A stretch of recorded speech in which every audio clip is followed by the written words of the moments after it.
প্রিয় পঞ্চম শ্রেণীর ছাত্রছাত্রীরা, গত ক্লাসে আমরা 11 নম্বর স্কুলটা কমপ্লিট করেছিলাম। আজকে দেখো আমরা 12 নম্বর স্কুলটা কমপ্লিট করব।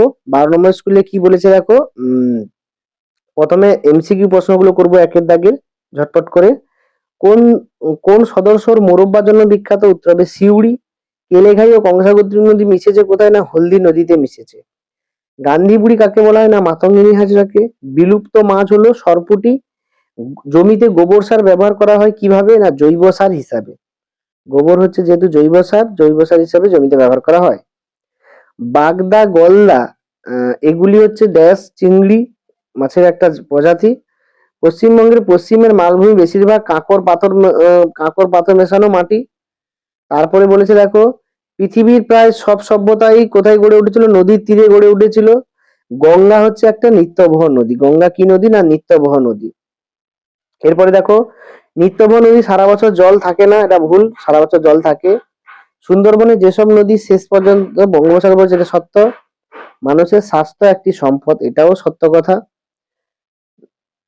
তারপরে দেখো কি বলেছে, নকশা কাঁথা বানানো একটি পারিবারিক সম্পদ, এটা ঠিক।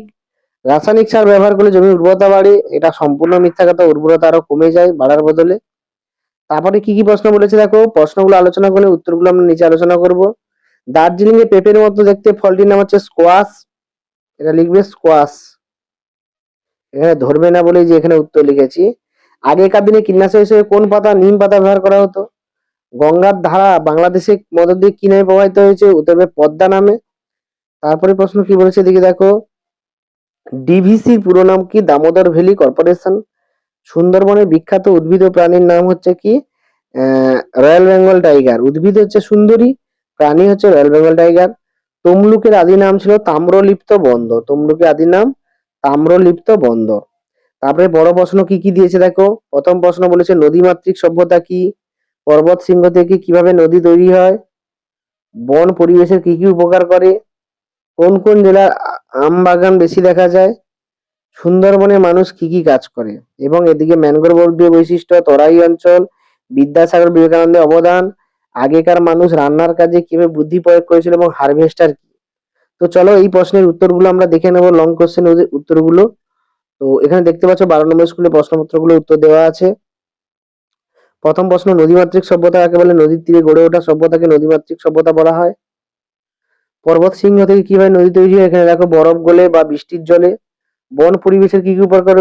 অক্সিজেন সরবরাহ করে, বৃষ্টিপাত ঘটাতে সাহায্য করে, মাটির ক্ষয় রোধ করে। এছাড়াও বহু জীবের বাসস্থান হিসাবে বন কাজ করে, অনেক পশু পাখি বনে বসবাস করে।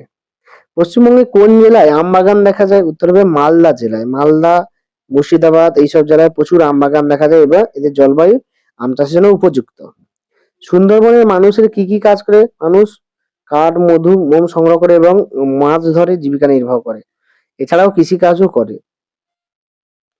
সুন্দরবনে ম্যানগ্রোভ অরণ্যের উদ্ভিদের বৈশিষ্ট্য, শ্বাসমূল থাকে, লবণাক্ত জলে বেঁচে থাকতে পারে, মাটিতে কাদামাটিতে সহজে জন্মায়, ঝড় থেকে ভূমি রক্ষা করে।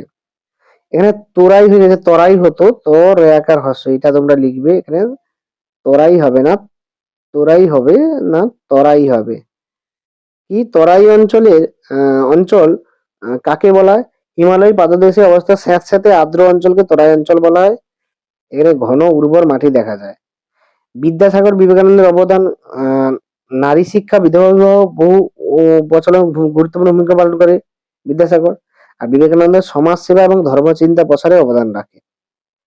আগেকার মানুষ রান্নার কাজে কি করে বুদ্ধি ব্যবহার করেছিল?